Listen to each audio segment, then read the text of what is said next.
वा नाही, मी असं म्हणायला कारण आहे, अपेक्षेप्रमाणे काहीतरी विचारलं. मी असं म्हणायला कारण आहे, ब्रह्मदेवांचे पुत्र मरीची आणि मरीचींचे पुत्र विश्रव, मरीचींचे पुत्र कश्यप, या कश्यपांपासून तुमची निर्मिती झाली. आणि दुसऱ्या बाजूने जर का विचार केला असेल तर ब्रह्मदेवांचे पुत्र अत्रि आणि यांचा पुत्र सोम, म्हणजे सोमा नात्याला तुझा काका झाला. आणि म्हणून मी तुला विचारलं, काकाच्या लग्नाचा प्रस्ताव आणलास की मित्राचा? देवा, नाती गोती उभी करतोय. पहिल्यांदा मला तुमच्या देवतातले काही काही घटक बनवून दिले, तुम्ही नात्या गोत्याचं काही बोलू नका.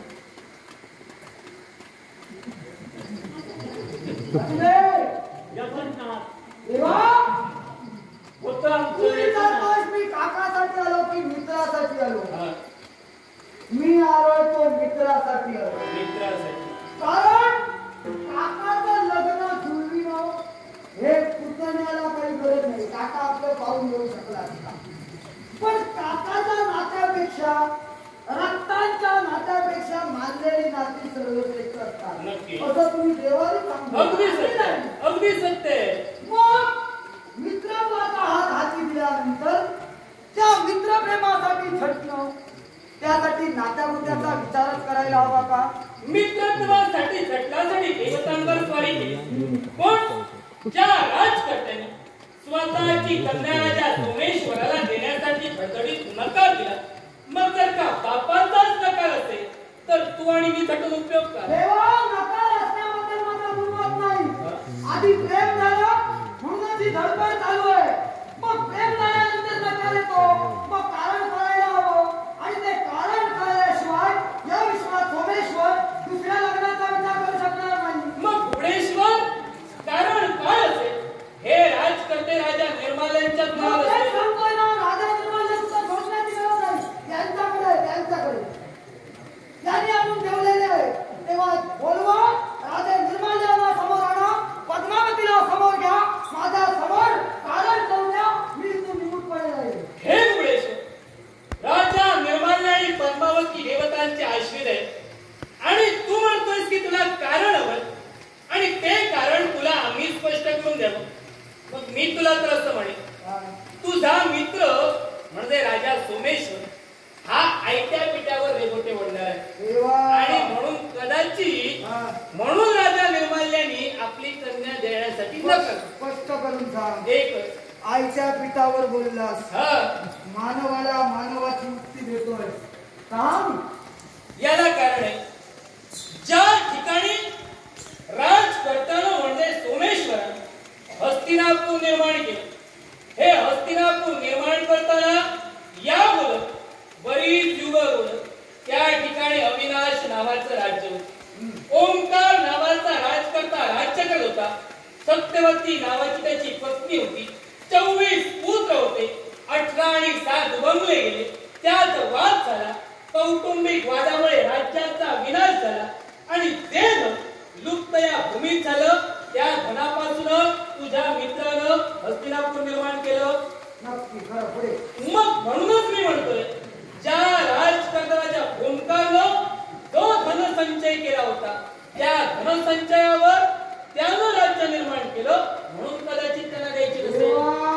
बोलून विचार करतोय की विचार करून बोलतोय? विचार करून बोलतो. मला वाटत नाही. कारण सांगतो. म्हणून तू जर म्हणत असशील दुसऱ्याच्या धनावर राज्य उभं केलं म्हणून तो आयत्या पिठावर रेगोटे ओढतो, होय ना? मग देवा, ओंकार राजाचं धन अविनाश नगरात लुप्त झालं होतं, हे माझ्या मित्राला कसं काय कळलं? तुझ्या मित्राला जो संकेत झाला, संकेत म्हणजे नेमका कसला? स्वप्नभास झाला. स्वप्न कोण दर्शवितात? स्वप्न देवता दर्शवितात. दोष कोणाचा? दोष देवता. नक्कीच मी सुद्धा तुमचा हलक्या हातानं सोडवी. अडचण मी सुद्धा तुला निर्माण करू देणार सुद्धा नाही. देवता स्वप्नभास दर्शवितात, पण मनुष्याला विचार करण्याची क्षमता दिली आहे. चांगला मार्ग काय, वाईट मार्ग का, या प्रत्येक गोष्टीचा विचार करून मानव चालू शकतो. आता पडलेलं प्रत्येक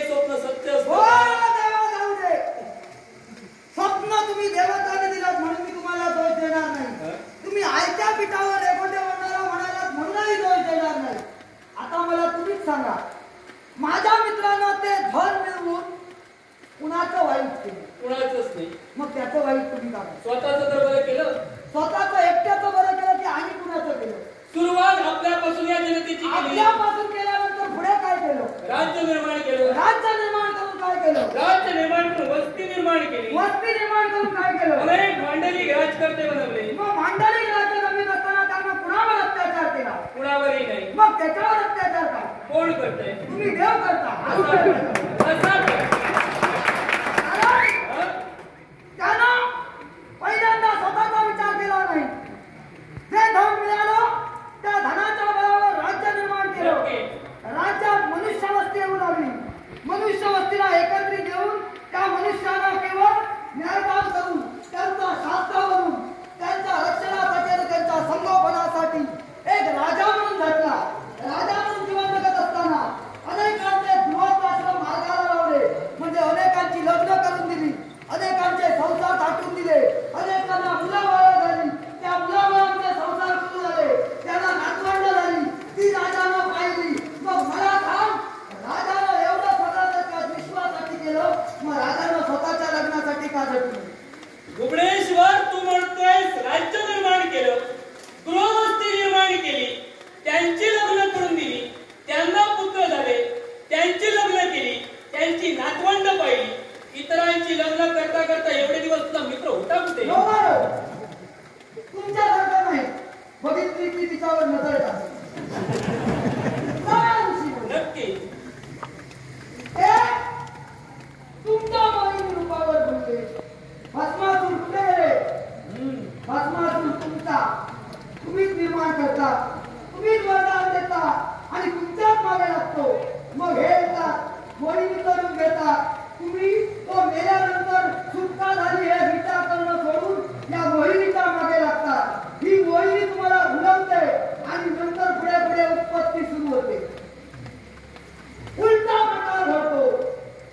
एकदा तुम्ही मोहिनी होता, हे तुमच्यावर भुलतात, यांना ताबा राहत नाही, त्यांचं वीर्यपतन होतं. वीर्यपतन होतं, ते जाऊन नरकात पडतो. त्यामुळे नरकात अंत्य जन्माला येतो. पुढे जातात, घाम टाकतात, सोल पडला, सोलात अंत्य जन्माला येतो. आयो, तुम्ही तुमची लग्न अशी कशी जुळवता? हा, दिसली नजर ती टाकतात आणि उत्पत्ती करून मोकळे होतात. मग माझ्या मित्रांनो सदाचारानं, शिष्टाचारानं, साऱ्या संस्कारानं लग्न करण्याचं ठरविलं, तुम्ही का अटकाव करता? देवतांच्या मर्मावर बोट ठेवत सहज बोलून गेला. सहज बोलून गेला.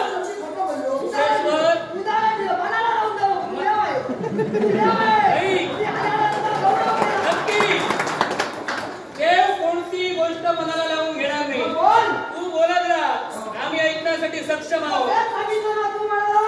तू म्हणालास की आमचं वीर्यस्खलन झालं आणि म्हणून तू आज हे भाष्य केलंस. मग मला सांग, हे खरंच आहे रे? हे खरंच आहे? मग मी सुद्धा खोटं बोलत. मग मला सांग, मी माझं वीर्यस्खलन झालं ते तू कथित केलं, मग तुझा जो जन्म झाला तो कसा झाला? माझा जन्म झाला तोही वीर्यापासून. उत्पत्तीचं झालं लागते. उत्पत्तीचं तुझ्या मर्मावर बोट ठेवलं म्हणून तू माझ्या जन्मापर्यंत बोलतोय. आता सांग, मी तुझ्याकडे आलो होतो मला जन्म दे म्हणून सांगायला. तू माझ्या नाही, उत्तर द्या आधी मला. मी तुझ्याकडे आलो होतो मला जन्म दे म्हणून सांगायला. मग भुगडा देवी ही देवतांची भक्ती करत होती. मग भक्ती केली त्याचं फळ दिलं तर उत्तर केला. मग भक्ती केली त्याचं जर का फळ दिला तर ज्या तुझ्या मातेनं भक्ती केली त्याच्यामुळेच तुझा जन्म झाला. मग जर का आम्ही तुझ्यावर उपकार केले मग ते उपकार माझ्या आईवर म्हणा. प्रत्येक पुत्राच्या आईच्या स्वाभिमानासाठी झटत असतो.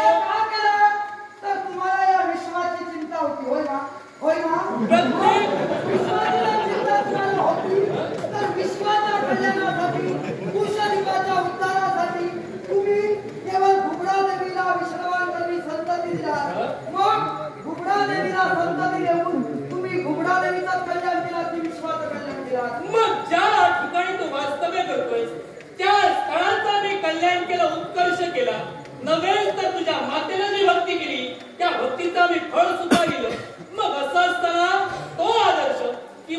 केलेले उपकार नेत्रासमोर न ठेवता, अरे काल सकाळी ज्याचं मित्रत्वाशी नातं घडलं त्या मित्रासाठी साऱ्या देवतांना पळता वय करून सोडिलं. मग ज्या देवतांनी तुला जन्म दिला त्या देवतांना देव हो, तुमचं असं काय देवता शास्त्रविधान आहे? साधारण किती वर्ष मैत्री झाल्यानंतर त्यावर उपकार करावे? मी काय म्हणालो तुला, मित्रत्वाच्या नात्यासाठी देवतांपर्यंत पारी तुम्हाला. आता कुठे मैत्री झालेला बोलला? देव हो, मी माझ्या मित्रासाठी घडलो म्हणून तुम्ही आमच्या मैत्रीवर बोट ठेवता आणि म्हणून मी तुम्हाला नकोसा झालोय. मी तर आता असं म्हणतोय किंवा मला असं वाटतंय काय हो, तुझ्यावर कोणत्या तरी प्रकारचा दबाव आहे. हा, याला कारण आहे, ज्या राजकाकाच्या सोमेश्वरानं तुझ्या राज्यावर या स्वर्गावर स्वारी करण्यासाठी येत होता, अनेक तुझे वंदजीव त्याच्या अस्त्रामुळे आणि त्याच्या शस्त्रामुळे त्यांना आघात होत होता, म्हणून तू त्याचा प्रतिकार केलास. मग त्या प्रतिकारात कुठेतरी तुझे पराक्रम कमी पडले असतील, नव्हे तर तू तुझ्या प्रजेला संरक्षण करण्यासाठी कुठेतरी असक्षम ठरला असतील, म्हणून त्याची बाजू घेऊन माझ्या पुरावर माझ्या पक्षावर अन्याय होतो म्हणून दबाव आहे. दबावाचा बोलता दबाव, माझ्यावर दबाव आहे. मग दोन मृत्यूलोकातले राजे एकमेकात भांडतायत आणि त्यामुळे इतरत्र राज्यातील प्रजेला हानी पोहोचते. मग हे घड्यापर्यंत तुमच्या देवांवर काय दबाव होता? हे घड्यापर्यंत देवतांवर काही दबाव नव्हता, काही दबाव नव्हता. मग तुम्ही जाऊन का हस्तक्षेप केला नाही की राजा सोमेश्वराला त्याचं उत्तर देऊन हे युद्ध का थांबविलं नाही? कारण हा घरगुती वाद होता. मग घरगुती वाद तुमचा आमचा की घरगुती वाद आहे? तुम्ही मध्ये बोल ना. तुमचा घरगुती वाद आमच्या मित्राच्या घराण्याचा वाद आहे. मित्राच्या घराण्याचा वाद आहे तर मित्राकडे जाऊन मिटव. मग मित्रत्वाचं नातं श्रेष्ठत्व नाही का? मित्रत्वाचं नातं नक्कीच श्रेष्ठ आहे. हो. पण ज्याची राजपत्राच्या निर्माल्यानं स्वतःची कन्या राजा सोमेश्वराला देण्यासाठी सक्त नकार दिला, त्यार्थी या दाता आम्ही तुला कोणताही पर्याय एकच सुचू शकतो, मागा जाऊ शकतो. तुम्ही आता पर्याय तुम्ही सुचू नका. आम्हाला हवा तो पर्याय आम्ही मिळवणार. पद्मावती आम्हाला नको, पण प्रश्नाचं उत्तर मिळाल्याशिवाय मग ह्या प्रश्नाचं उत्तर देण्याची वेळ नव्हे आणि या विचारांचा वेळ नव्हे.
भविष्य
शिल्लक नसेल म्हणजे मी सुटलो म्हणायला हरकत नाही. कोणाच्या पोटात जागा? तुझ्या तुझ्यासाठी मी आधीच जागा ठेवली.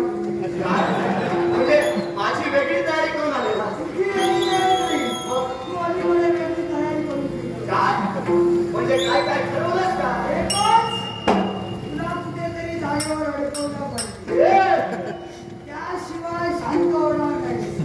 हे जर पुढे गेले ना, त्यांनी प्रत्येकाच्या जागा ठरवलेल्या आहेत. हे गेले ते. माझी जागा कुठे हे त्यांनी ठरवलं. आता तुझी जागा कुठे हे पुढे